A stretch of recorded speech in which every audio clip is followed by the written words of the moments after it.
I call the honourable member for Hotham. Madam Speaker, we've been having an incredibly important debate in this House over the last few days about education funding, and I rise tonight to make a contribution to that debate on behalf of my constituents in Hotham.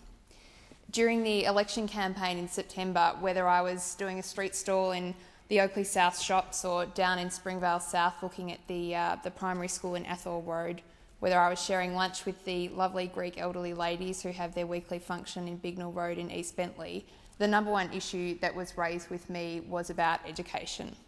And I think the constituents of Hotham understand something that I think we're all aware of over this side of the House, and that is that education is not just an issue that affects parents, it's not just an issue that affects children.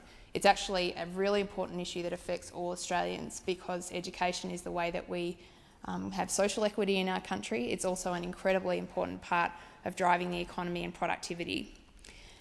All parts of Australia need the Better Schools funding program, but I want to talk specifically tonight about Hotham, about the patch that I represent and the people that are part of that area. Many of you will know that Hotham is a very multicultural place, and parts of my electorate would actually be amongst the most multicultural in the whole of Australia.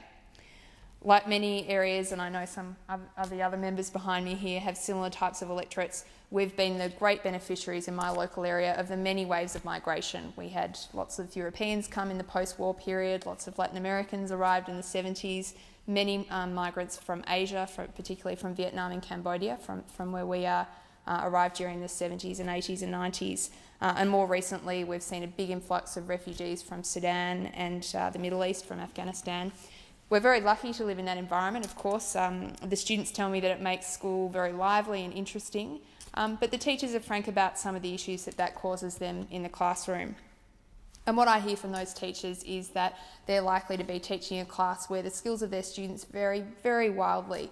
They might have students in their class who have been read to every day since they were very young children, mixed in a class with a refugee who might have skipped years of their schooling and has only been able to speak English for a few years.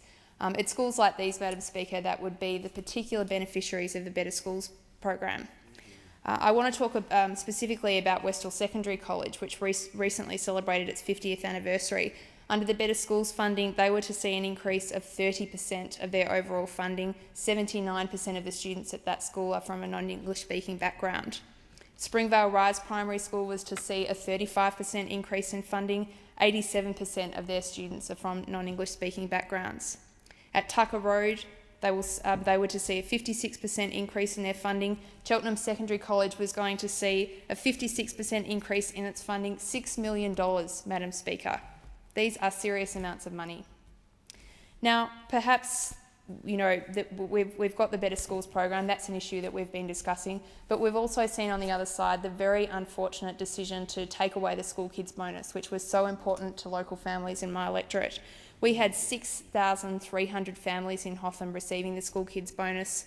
A typical family, we know, will lose up to $15,000 through the life of their children being at school.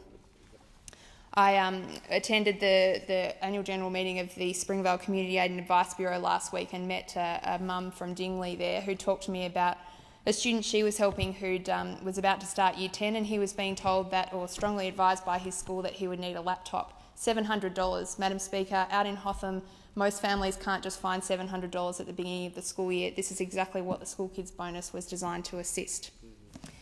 That's not all that my local schools are contending with. We know that under the new so-called agreement negotiated by Minister Pyne, that the state government will have the ability to withdraw their own funding. The Victorian state government unfortunately has real form in this area. There are two schools in my electorate, Clayton South Primary School and Coatesville Primary School, both of whom had a commitment from the Labor government in Victoria before 2010 for some new capital works. 3 years later, neither school is aware of where that funding is going. In both instances, the construction would be complete by now, yet these schools are being left in limbo. In Victoria, we even had the state government take away Free Fruit Friday for primary schools, taking fruit out of the hands of children. It's pretty small-minded and it's pretty mean.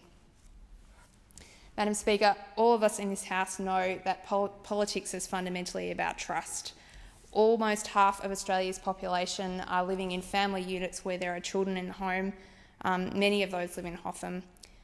my constituents tell me that they're not willing to put up with this, and that's the message I'd like to give today on behalf of the people of Hotham.